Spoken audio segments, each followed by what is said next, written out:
Charges on services are seen as very important for every institution. But when it comes to the banking industry, can there be an exception in terms of what they can charge? And what about service delivery and the future of banking in Ghana, as well as personnel? And how would automation technology change things going forward? Well, by popular request again, we are having the Chief Executive of the Ghana Association of Bankers, Mr. Awuah, as our guest as we continue our discussion on some developments in the banking industry as we look at charges, interest rates, service delivery, the future of banking, and technology on PM Express Business Edition. Well, all these issues wrapped up as we look at bank charges and service delivery in Ghana today. What are your concerns and how can it be addressed? All these issues wrapped up on PM Express Business Edition. We'll be right back after this break as I engage the Chief Executive of the Ghana Association of Bankers, Mr. JoyNews. We'll be right back after this break.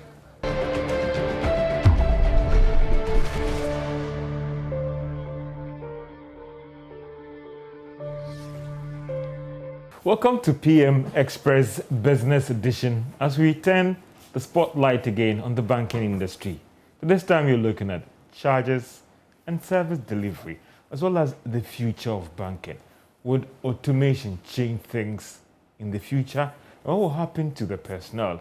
Would they still be required in the next phase of banking, or they wouldn't be required at all?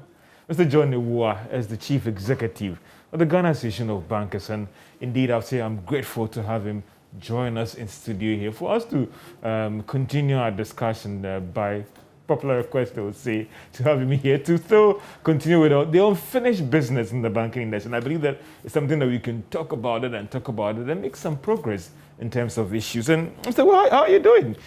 I'm doing well. I know the association has moved there to a different place as well. And how is the association, the secretariat, warming up to this new place that you are? I think we are getting the place fit for purpose. It's a much better environment than where we used to be. So I would say we are ready for business. Are you surprised? Today there was a program that you were at the Institute of Economic Affairs, and it appears the challenge or the argument about interest rates would just not go away. And are you worried that despite all the education, despite all the talk, it will just not go away? Yeah, I mean, I think it's a concern. It's something that really bothers us as bankers, because we've tried to situate the issues and we've provided all the clarifications that in our view is needed. But unfortunately, the story and the narrative remains as it is. At today's function, actually, after the function, I was quite excited when almost everyone in the hall ran straight to me and said, we believe today you've really provided some clarity around why interest rate is where it is and what, as a country, we can do to bring rates down. Because it's not a curtain. It is a derivative. It's other factors drive the market interest rate. And once those factors move in the right direction, interest rates will follow suit. And we've demonstrated that in history, just even in recent past, as I said the last time, that as rates have come down, lending rates have also followed. And today, at the program, even the presenter himself, I asked him to go back to a slide. Economic Affairs. Institute of Economic Affairs. And I actually had an opportunity of pointing him to a graph that showed clearly Dr. that, yes, Dr. Kwachi, that even when interest rates were declining, market rates were declining, the rate of decline of the lending rate was steeper in a lot of the periods that he considered. He took a view of the year 2000 to the year 2020. And clearly, I believe that after today's session, I hope that the media people will carry the message that the banks also are worried that if interest rates are not affordable, we believe that then the propensity for customers to default is also heightened. And therefore, we are not extremely excited that rates are where they are, but it's not something that you go and draw it down, because the fundamentals don't allow you to do that. But Mr. Awuah, I get the argument when you say that you are worried when rates are high. But when people, again, in the midst of high interest rate environment, and I look at the bottom line of a lot of these banks, I'm not convinced that the banks are not excited, because it looks like the high interest rate is impacting. And we'll be talking about charges. When you look at your interest income and your revenue and your profits, they are doing quite well in an environment of a high interest rate. Numbers don't make sense if you don't make them help us. Relative to other numbers. I want you to name an industry in this country that has the minimum capital of even 100 million.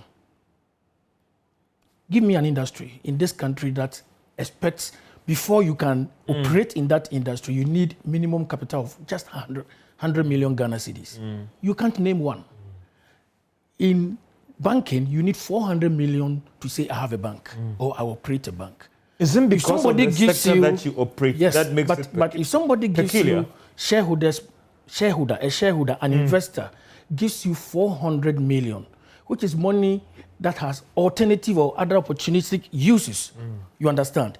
And he decides to invest in an entity called a bank, don't you think he deserves a return? Of course. Yes. And you check the bank's return and just suppose that upon the stated capital or the capital levels of the bank, and you find that the return on equity is just around the return on the government bonds out of, let's say, 2 to 3 year bond. The return on equity of the industry is around 17 to 18%. There are companies in Ghana that are making return on equity in excess of 35%. And nobody is talking about them. Because they are not exposed in to the spotlight. The industry like you. Yes. They are not taking people's funds and turning it around and investing it and getting a return. Yes. And returning it. So and aside the that, environment might be different. No. But aside that, apart from the depositors' funds, the commitment that the shareholder must make is very different from other sectors. In Ghana, you need minimum, and that is unencumbered capital. Yeah. So if you are a loss-making bank, after taking away your income surplus, which may be negative, your net shareholders' funds, that is what Bank of Ghana, they call it regulatory capital. That unencumbered capital must be minimum 400 million. And if somebody gives you 400 million, which is something you can use to buy government bonds, a 2-year or 3-year paper and get 18% on, what do you think the minimum return or the hurdle rate of that investor would be? You think the argument is not fair when we say we want to look at the bottom line of these banks, their revenue, their interest income, as opposed to the interest rate regime? Yes, because people are just looking at the absolute number of profitability without comparing to the amount that has been invested to generate that profitability. I think it's apples and oranges. You think it's apples and comparing apples? Yeah. You are comparing. Numbers don't make sense if you don't make them relative to other numbers. If you pick just 5 doesn't make sense. But if you say 5 is less than 10, you are now talking. So you believe that you're doing a lot of things that impact on the bottom line, the revenue. It isn't necessarily because of your high interest rates. Of course not. What I'm saying is there are a whole lot of other factors. And high interest rate is one factor. But of course, banks don't make profit. And that's the point I have made time, umpteen time, that banks do not necessarily make profit from the top line. We play in the middle. It's the net interest margin. So if you have high interest rate, and every day people are talking about the benchmark 91-day bill, the Ghana reference rate. They are not out of place in doing that comparison. They are not out of place, but those are benchmarks. They are short-term instrument benchmarks. If you come to a bank to look for 3-year money or 3-year loan or a 5-year loan, I have to give you the yield curve. And then on the yield curve, you give me a comparator that I can use to compare with the loan that you are asking the bank to give you, which is a 3-year money. And you cannot use a 91-day benchmark rate to price a 3-year money. It can only be a reference point. But on the yield curve, there's a price for a 3-year to 5-year money. And if government paper, just for an example, of the 3-year or 5-year bond is trading at 18.5%, and somebody comes looking for a 5-year loan, how do you want the bank to price it? And the average lending rate as we speak is at 20%. So clearly, you find that the last time I gave you even examples of the funding base for a 3-year paper. If you go to one of the pension houses or pension funds and ask for deposit of or funding of maybe 10 million to enable you give some loan to a customer or a bunch of customers, 10 million Ghana cedis for 2 years or for 3 years or for 5 years, go and ask the pension fund how much interest they will be charging you. They are not going to even look at the treasury bill. They say treasury bill plus something. So how do you want the bank to price when we have gone for this? Do you see rates coming down? Yes. Being optimistic and practical. I am very optimistic because we've come a long way. And you see rates coming down. Sometimes we beat ourselves, but we forget quite quickly where we are coming from. So you think rates are going to come down? Today, at the workshop today, Dr. Kwachi gave us a trend from 2000 to 2020, a 20-year trend.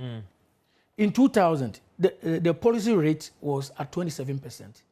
T-bill, the benchmark 91-day T-bill, was at 34%. What rates are we talking about now? We are talking about policy rate at 13.5%, T-bill just hovering around a similar interest rate. So clearly, we have moved. We were talking about lending rates in excess of 30%. Just 5 years ago. Now lending rate is at 20%. So as rates have trended downwards, the banks have reacted. You see, and in some instances, even more aggressively than you see 15, the fall in so the you other see rates. 10% soon?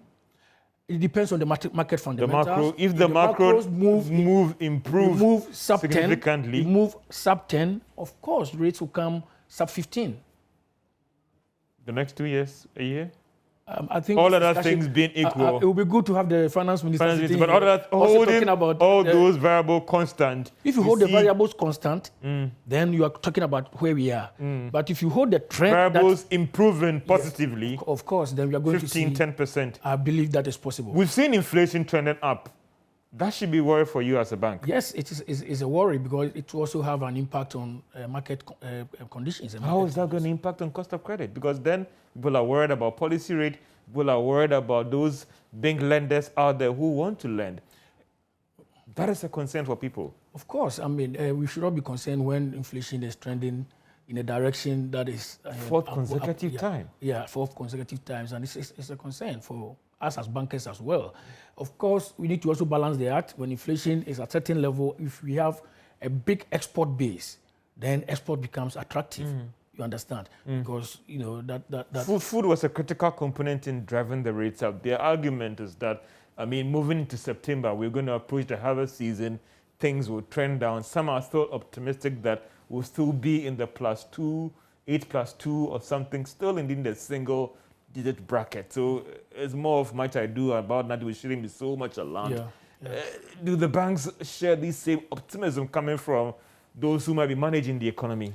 I think the general sentiment is we are still within what the band, the band that we've all been the Bank seeing. of Ghana is projected. Yes, just a single digit. We are still within the single digit, and that is what gives some level of comfort. And talking about prices for goods and services, when we talk about transmission of policy rate into lending rates, sometimes we forget that there is another leg to it.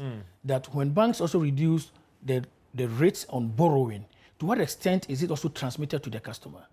If you are a business owner, you are a Joy FM or multimedia, you are borrowing from a bank, all of a sudden rates are coming down, you are borrowing at maybe 23%, all of a sudden you are borrowing at 19%. To what extent is that also affecting your pricing of, let's say, people coming to Joy FM? Maybe Antimansa sells, maybe at least Legon. So the discussion, we shouldn't hold one end constant and always be bashing the other end. We should put all in the same basket and analyze and understand that we all have a role to play. That as market fundamentals are moving in the right direction and lending rates are following suit, the transmission effect must also, the customer must also benefit. And I'm not talking about the bank customer alone, I'm talking about the customer of the borrower.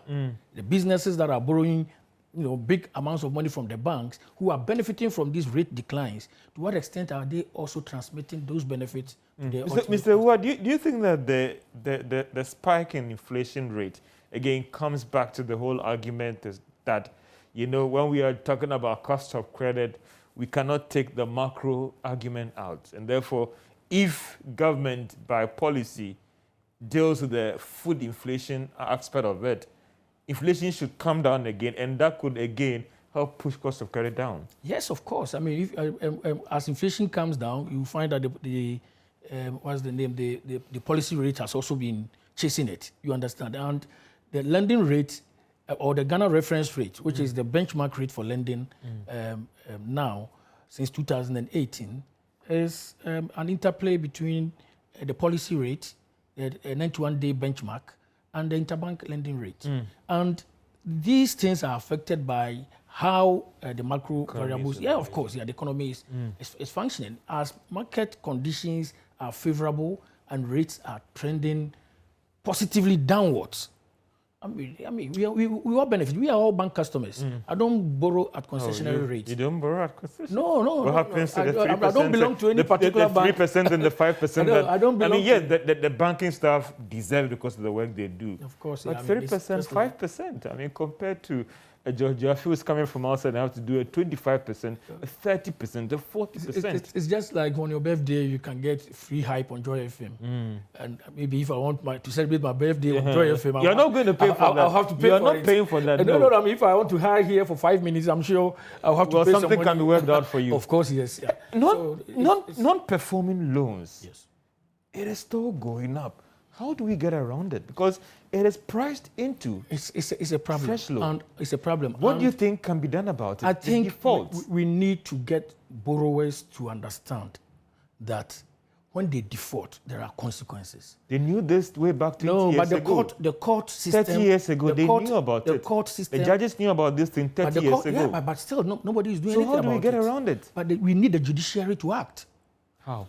We all understand. Everybody knows that the borrowers, particularly the defaulting customers, they play the court system. How? There are a lot of instances banks have had judgment before you realize somebody pops up, oh, the property is for me, and then the courts accommodate such a person.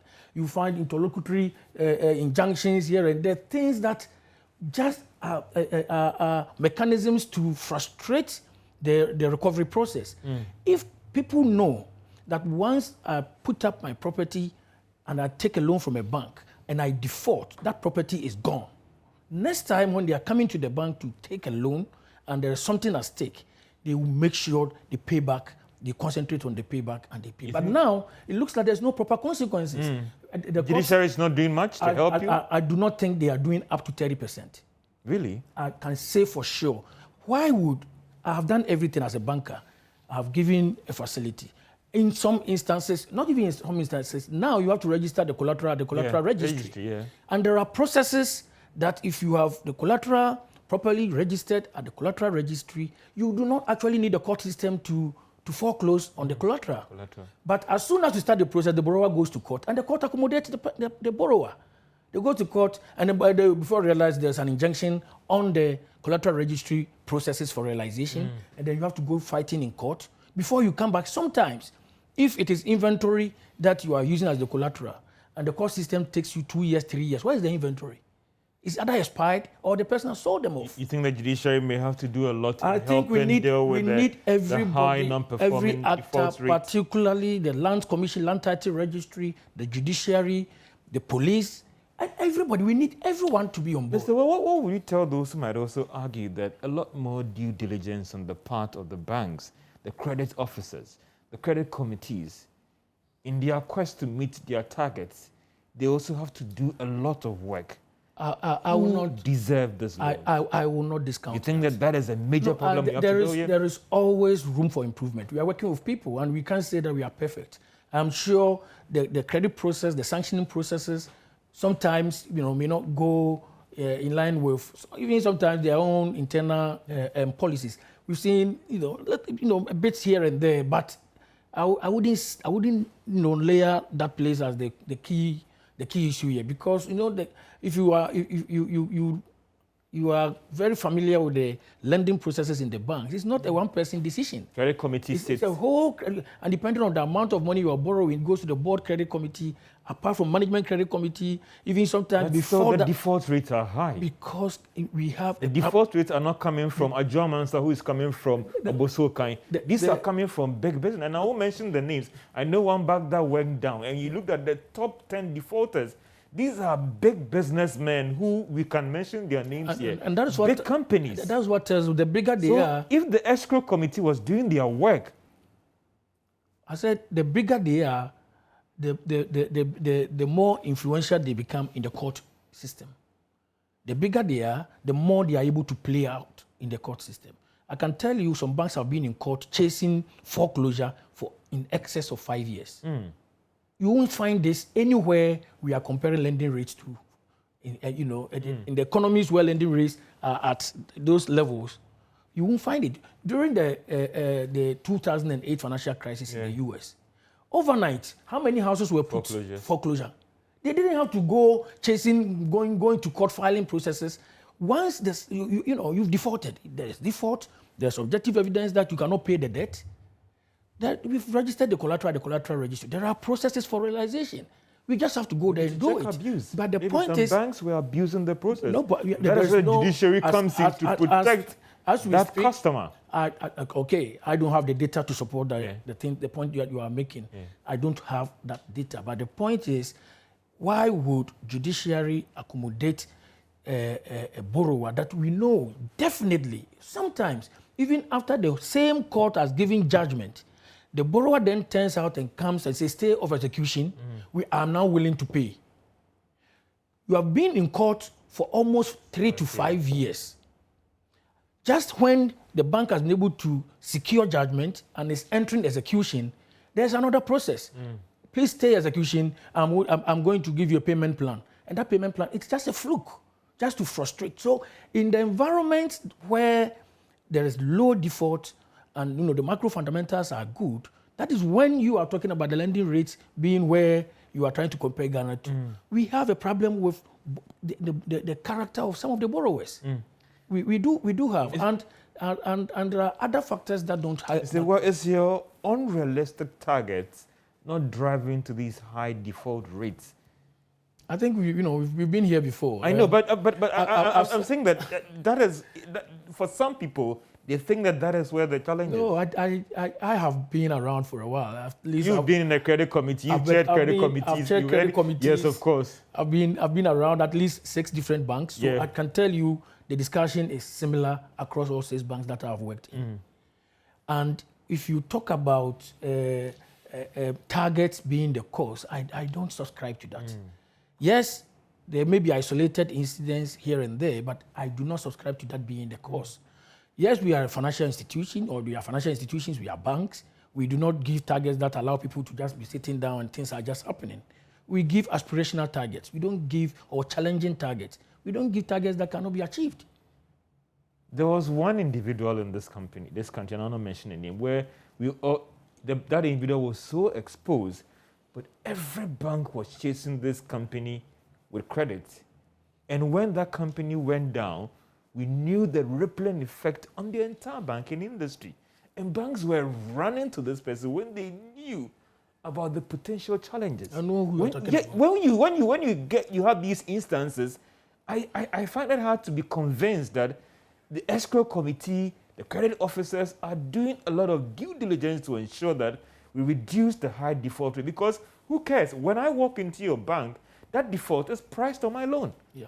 And that's a fair point. In that particular instance, for instance, there was a failure of the system where so many banks were excessively exposed to one particular customer, and that customer went bust. And we had, I think, about 9 banks who were underwater, so to speak. So that is an isolated incidence of failure, and you can use that to characterize how banks undertake their credit processes.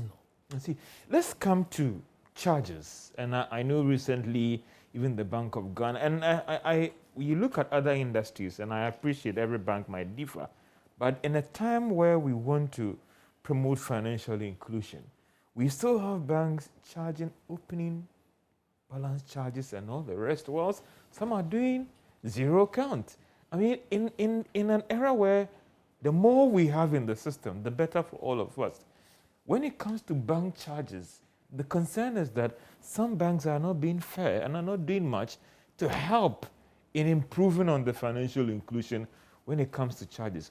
Opening savings account, opening balances, minimum charges. And I'll come to the time when Bank of Ghana then had to come in to try and correct some of these things. But it appears that then the mindset is that, well, the bank is out there. Of course, it is a business. It is right. They have to make profit. But maybe unrealistic profit is influencing some of these charges. No, I don't want to come across as overly defensive of what banks do. If there are concerns around some charges, we can talk about the specifics. But just how even the savings, opening a savings account. No, I mean, definitely the guidelines are clear. You cannot charge a savings account. But if a savings account holder subscribe to a product of the bank, that comes with a charge. I mean, the bank has the right to charge because you have subscribed, knowingly have subscribed. There are customers who have linked their debit cards to their savings account, which, in my view, it shouldn't be done. Savings account is a savings account. Actually, minimum withdrawals are expected on savings account. It's an investment account, so to speak. So if the moment you link your internet banking, your debit, what is the name? The debit card, all your other transactions are going through your savings account. You are definitely operating the savings account like a current account. And that is how some banks decided that this customer is operating the savings account as though it's a current account, and some charges were effected. But in a lot of the instances, these were charges that the customers had subscribed to because they are specialized products, and the customer decided to link those products to the savings account. I mean, moving away a little bit from trying to operate a savings account as a current and those all externalities that are associated with it, I still want to get this clarity, and I know in those days, I know even 200 Ghana cedis, 500 Ghana cedis, minimum balance. I mean, in our quest to enhance financial inclusion, do you subscribe that some of these charges should be reviewed, especially with opening a savings account? Minimum balance. You know, because savings account is an investment account, there must be something on the account. If it's zeroed, where is the investment? And that is why for some account categories, the specific features, you know ahead of time before the account is even open. If it's a current account can go to zero, can even go to negative, becomes an overdraft. But if you open a savings product by its own character, it's supposed to always have a positive balance sitting on it. And some banks have just minimum. I know in some of the banks it's 20 Ghana cedis as the minimum. You cannot just go below it just so that they can maintain it as a savings account on their system. Because it's an investment account, it must have something on it. Do you think that moving forward, some of these charges should be reviewed as well? And occasionally banks take, second look at their fees and charges, and where they find that they are not competitive.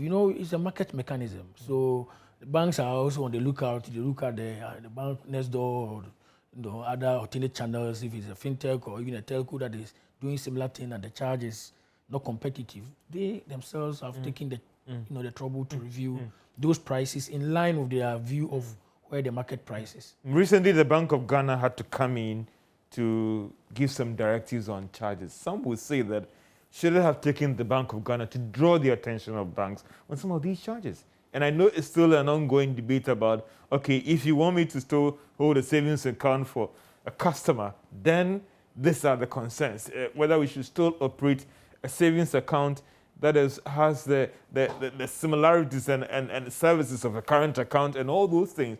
Should have taken the regulator to come in. No, the regulator is they are doing their work, of course. I wouldn't say that it is warranted or not warranted. They have reviewed the environment, and mind you, the Financial Stability Department, they also receive customer complaints. So depending on the trend or the thematic areas of those complaints, sometimes they take action.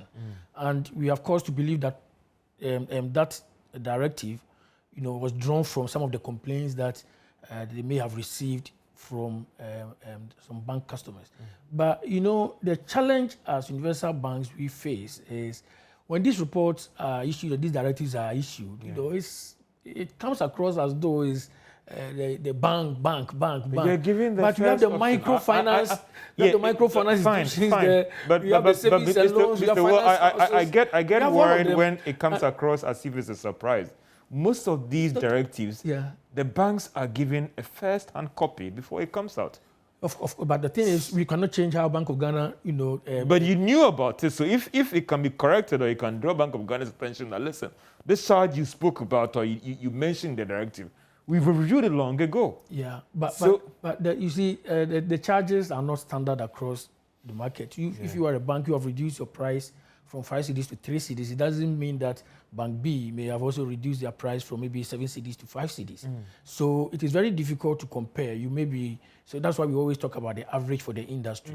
But the point I'm making is sometimes because of how the report is churned out, and sometimes the headline for that report, like the fraud report, fraud in the banking sector, and everybody turns their attention to the mainstream banks. But of course, if you read the report, in the report itself, is some of the issues there. You can see that clearly it has nothing to do with. So even if it's 1% in the banking industry, let's look at the size of the banking industry, i.e., to savings and loans. That is significant. Well, it is. I mean, we take these comments and feedback on board as and when they come.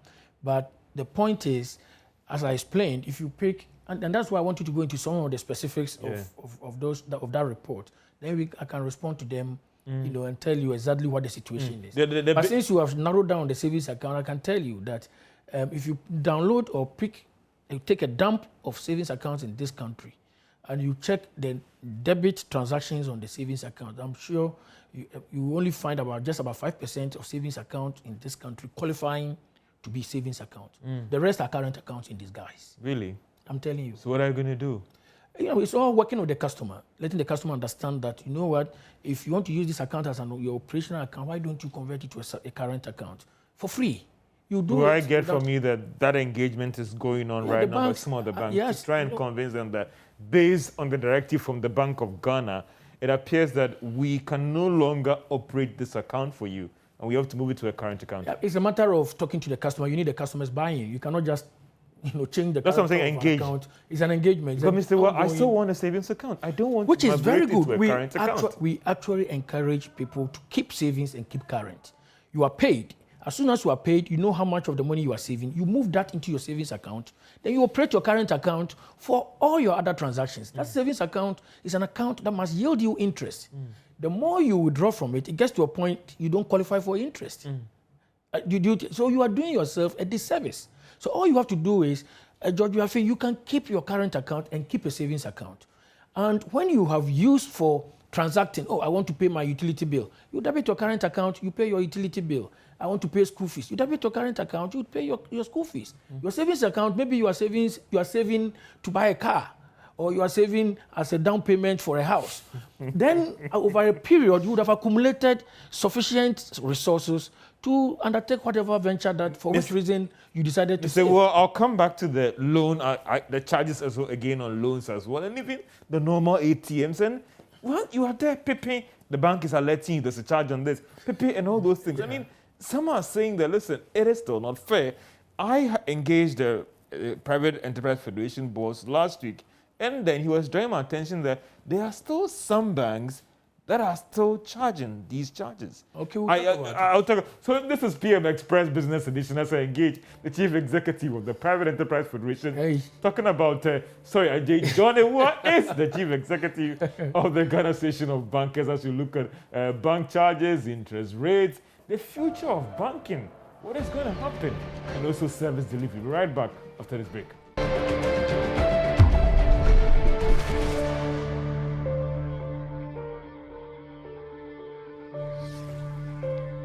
Welcome back to PM Express Business Edition as we talk about the banking industry. We talk about charges, interest rates, the future of banking, and how will things look like. With the Chief Executive of the Ghana Association of Bankers, Mr. John Awuah. Welcome back. Let's come back to the loan argument again. The question that I want that clarity from you, and maybe it hasn't come to the association end, but it appears that some banks are still not complying and they're still having these charges styled in a certain way, still on some of these services. No, I mean, we are a highly regulated industry, and Bank of Ghana clearly has stated, even now, when banks lend to you, you're supposed to quote the annual percentage rate, not just the lending rate, like the interest rate per se. Are you doing that? So, yes. The real rate I'm paying. Which includes all the fees and everything that charged, so that you know the full cost of that borrowing. And if your bank is not doing that, you can come and, and we can talk about that. Because there were people complaining that, George, I went into signing this loan. Later I realized that, oh, there was this charge here, there was that charge here, there was this charge here, and I'm paying this. Sometimes the banks the are loan not being contract, fair. The loan contract is very clear. And where the fees and charges are, they are on the same page. That made it's very clear to every consumer. Because when I read that Bank of Ghana report, I was shocked. And I stand to be educated. Yeah. I was shocked about some of these charges heading styled in a certain way being extended to the consumer.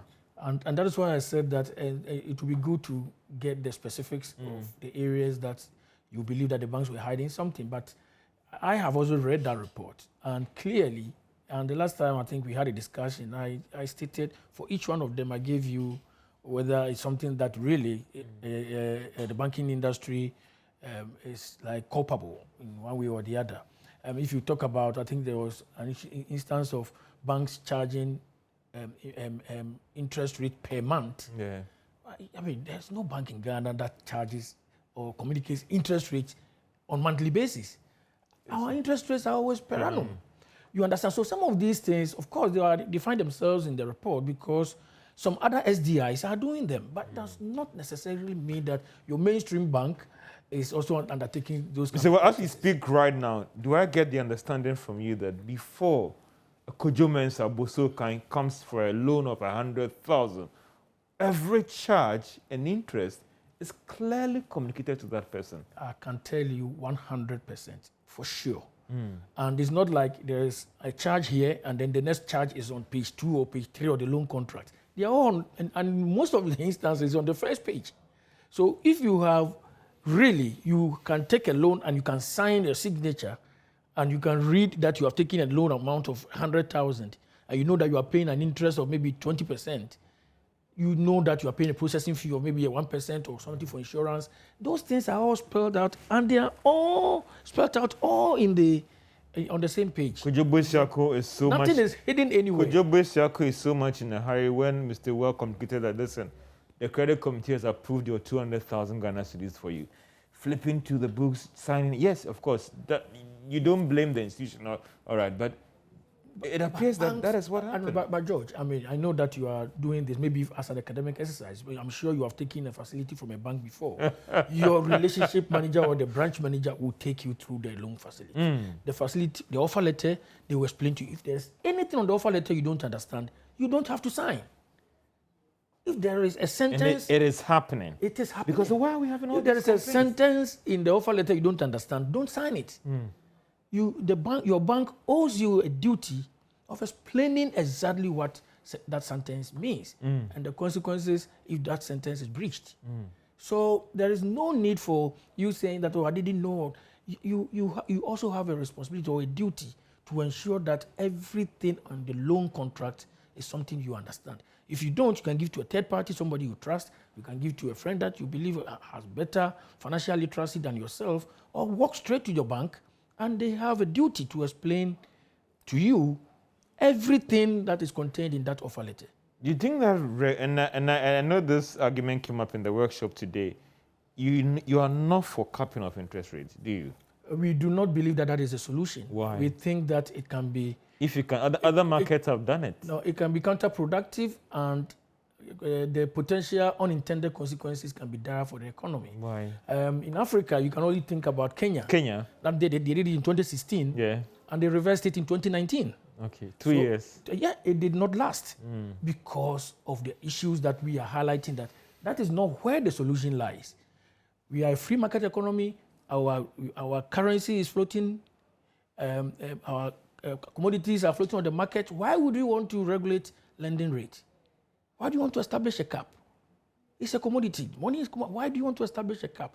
And elsewhere where that has been done, at least in Africa, I can talk of the Kenya. They tried it, I think, in 2011. It was not successful. They tried it again. And then in 2016, they were successful. They brought it into practice. They established a 4% cap a gap between the policy rate and the lending rate. Should not be more than 4%.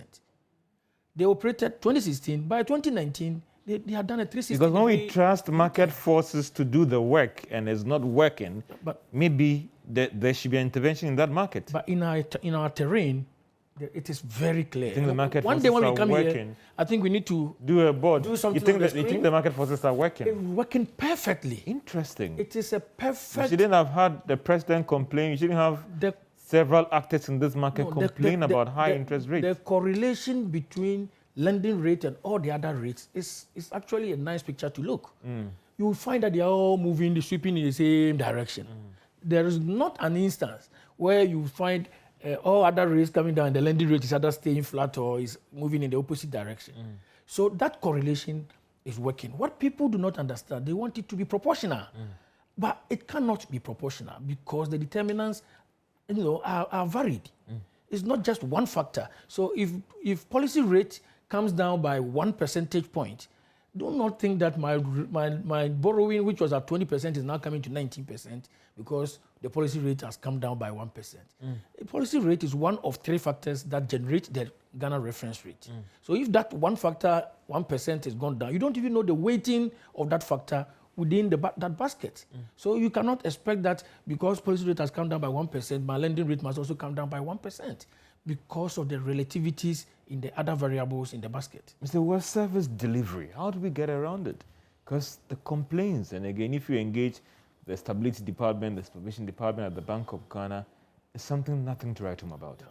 I think there's a lot of room for improvement when it comes to customer service issues. In fact, just last week, throughout the year, working with the Chartered Institute of Marketing Ghana, we've been gauging customer satisfaction and customers' appreciation or dissatisfaction with the service culture or service practices in the banking industry.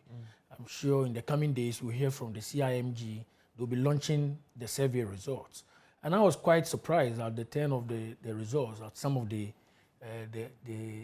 scoring for the banks. Are improving? And of course, if you look at the scores, then you see that things are at least there's. I hope it reflects but I believe complaints. that there's a lot of room for improvement.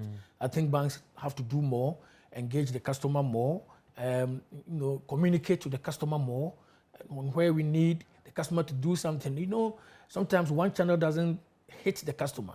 You need to be on multi-channels to be able to reach a particular customer. So putting maybe the advert that go and change your password, update your records on the ATM machine. What if the customer doesn't even use a debit card? How do you reach such a customer? What if the customer doesn't have an email? You do an email broadcast. So the banks are doing a lot, but I'm sure in the process, there are still avenues where we can improve our service. Even the relationship managers themselves, they are driving customers away by their attitude. And I've had personal experience. It was nothing to write home about. And this person was supposed to be my relationship manager. It's unfortunate when such instances happen. I don't think you should end it to the relationship manager.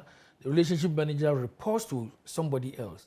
It is always important that you try to escalate some of these happenings. When you are sitting at a certain level, it is very easy for you to say things are okay. But the story may be very different on the shop floor. If things are not escalated to you by customers, or they don't write to you, they don't call you, they don't do this, so that you get to know exactly the pain points of the customer. You may be thinking, you're sitting there thinking that everything is rosy. Meanwhile, your house is on fire. So I take your point, and I think it's an area that as banks we can at the institutional level, is it something that is being done to? As for complaints management, I can tell you that it goes all the way to the board. You understand? Done about it. Yes, it's a key risk factor for the bank because we are a service institution or an industry that rides on service. And if your key selling point, you are failing your key selling point, then you're better off not being in that industry. If you're a relationship manager, the title of your grade of your job is relationship manager or relationship officer. You have a duty to make the customer comfortable, make the customer happy, make the customer smile, make the customer want to come back. And I've heard a bank advert that says, I just want to go and see that bank teller. You understand? You have to let customers just want to come to you. So if by doing your job, you are on the other side, rather driving customers away, and that is unfortunate. And we need some of these things to come to the attention of management through customers complaining. Every banking hall will have a suggestion box or a complaint mechanism. They have Every it, but it's banking not. hall It appears it's not working. It works, and I'm telling you, these. When you were an MD, were you going to these boxes to have a look at them? We had a service council, and I was sitting in service council every. And you ensured that the complaints were addressed. Of course, yes. In fact, those are very critical for the bank survivor. And if somebody complains to you, it's an opportunity for you to make a difference, to change that which is not working. So, for the people who complain, they are angels to the banks, and therefore banks don't really joke or play with the complaints that come through the complaints mechanism or channels. Mr. Wagat, an industry is opposed to regulation, but some are opposed to regulating certain areas or certain services. I'm premising this comment on a question that charges. Should we regulate charges? I think we should allow market forces to work. If the charge is illegitimate, it is not about regulation. Bank of Ghana will crank the whip. If it is illegitimate, you saw the unfair charges directive that came. Yeah. So if you are a bank that is still flouting, you are still charging maintenance fee on savings account, the whip will come. And I'm telling you, banks are paying penalties when they breach those kind of guidelines. So it is not like it comes in the media. They are not enough. The penalties are not punitive enough, maybe. I can tell you. When a bank makes over 500 million Ghana cedis. We are not proud of it, because when you are penalized, you have to report it in your financials. You need to report in your annual report for people to see that you have been penalized and the number of times. So banks don't take it lightly. People have lost their jobs. And particularly if you belong to a certain a group or... It's news to me about the loss of job, because some of these practices still are going on every day. I'm telling you, there are some banks that if there's a customer infraction, it's summary dismissal. Sometimes you don't even have to go through any kind of disciplinary process. It's summary dismissal, because that is how far banks are taking customer service and how far they take the customer, things that affect the customer so critical. They understand that is the bread and butter. Mr. Where the future of banking? Are we still going to see those huge branches that increase your cost of operations and is passed on to the loan, or things are going to change? Technology is going to rule. COVID is changing a lot of things. How will things look like? Yeah, I mean, I think we are migrating gradually, but actually at a fast pace now, towards more of alternate channels and customers becoming their own bankers. So you wake up in the morning, you want to do a transfer, you don't have to go through rush hour, driving to your bank branch only to do a transfer. You pick up your phone or any device that is available to you, you do your own transfer. You are your own banker. So that is the future of banking. So those kind of palace branches and edifices, over time, you will be finding bank branches, the sizes, shrinking to some extent. To, of course, if you have fewer people walking into the branch, you don't need 50 chairs. If you don't need 50 chairs, maybe instead of 300 square meters branch, maybe you need 150 square meters. And that means a smaller branch. The impact on your economy. Well, as we jump to automation again, what practical measures are you putting in place to weed off crime and all the rest? In 30 seconds, please. Just in 30 seconds. It's all about the investment banks are making in cyber crime, because cybersecurity. We know that it's a problem. As we move into digital financial services, cyber miscrimes are also active. And therefore, banks are investing in the infrastructure to be able to arrest them when they attempt. So we have to do the curtain down here. This is PM Express Business Edition, engaging the Chief Executive of the Ghana Association of Bankers, Mr. Awuah. I know the debate will still go on in your homes and offices on how to get around the interest rate challenge, the charges challenge, and the future of banking. This is PM Express Business Edition. Have a great day.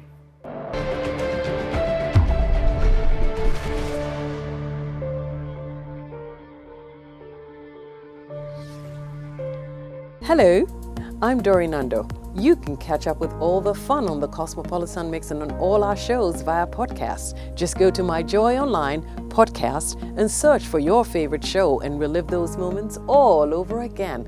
Only on Joy 99.7 FM, radio for discerning listeners. Super Hits Radio, Joy 99.7.